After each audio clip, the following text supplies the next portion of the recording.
Rendre témoignage à la lumière.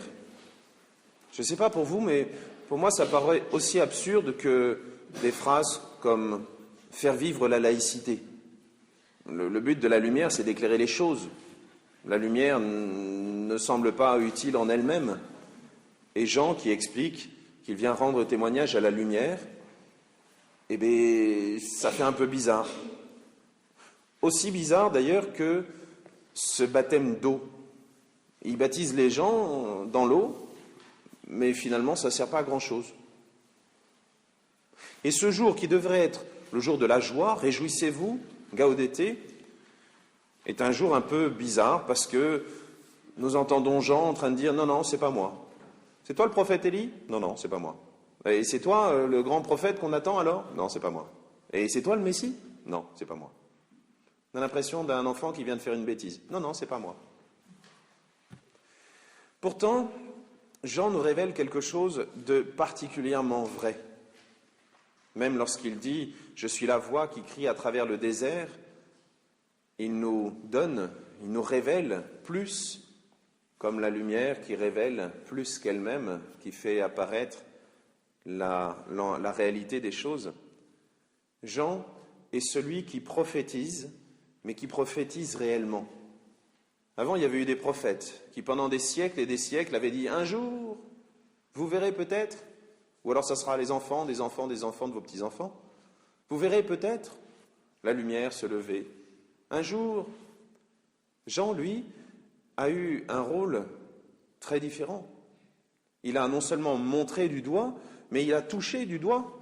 Il a dit « Celui-ci est l'agneau de Dieu. Voici l'agneau de Dieu qui enlève le péché du monde. » Et il était là, présent. Et il l'a baptisé. Et cette voix qui crie dans le désert a rencontré la parole.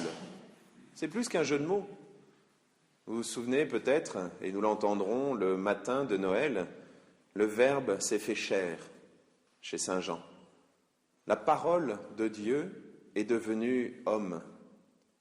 Et lorsque la voix et la parole se rencontrent, là, nous pouvons comprendre. Aujourd'hui, c'est le dimanche de la joie. Et cela devrait être aussi la joie pour chacun de nous. Pourtant, nous pourrions, comme Jean, passer notre temps à, désolé pour le mot, engueuler nos compatriotes, nos contemporains, en leur disant qu'ils font un petit peu trop le jeu du diable, en laissant l'esprit du monde se répandre dans nos sociétés, dans nos lois, dans nos pratiques. Et même si nous-mêmes nous essayons de dire « non, non, c'est pas moi », malheureusement, nous sommes complices. Prenons un exemple tout simple. Nous sommes sûrement au milieu des achats de Noël et dans notre beau pays qu'est la France, nous disons non, on ne doit pas être esclave, non, on ne doit pas faire travailler des enfants. Mais nous continuons à acheter à des tarifs défiant toute concurrence des produits qui ont été fabriqués par des gens qui sont traités comme des esclaves ou par des enfants qu'on fait travailler alors qu'ils devraient être à l'école. Et pourtant, cette joie est possible. Cette joie est même profondément enracinée. Et nous ne sommes pas des hypocrites. On pourrait nous dire ça. Vous êtes chrétien, vous croyez en Dieu, et donc le reste du monde peut s'écrouler. Cela ne vous regarde pas. Mais c'est beaucoup plus profond que ça. Nous sommes venus rendre témoignage à la lumière. Cette lumière est venue illuminer le monde, non pas pour sauver le monde, ça le monde s'en va à sa perte, et ils ont l'air de vouloir accélérer ces temps-ci. Non, ce n'est pas le monde que Dieu est venu sauver, c'est chacun des habitants du monde à qui il est venu offrir ce salut. Nous-mêmes, nous avons une chance fantastique. Nous savons que Dieu est venu. Nous savons qu'à Noël, ce n'est pas la fête de la dépense somptuaire, ce n'est pas la fête de celui qui va manger le plus, mais c'est l'anniversaire de Jésus. Et même si nous ne chantons pas « Joyeux anniversaire Jésus », nous lui fêterons cet anniversaire. Pourtant, aujourd'hui, cette joie est plus que celle de savoir « nous on est sauvés et puis les autres, non ». Cette joie, elle est de savoir que Dieu est venu pour tout le monde, sans exception. On ne sait pas si tout le monde sera sauvé. On peut l'espérer, on peut prier pour ça. Et d'ailleurs, ce salut va dépendre de nos prières. Toutes ces personnes qui sont en train de se perdre, de faire n'importe quoi parce que tout le monde fait comme ça.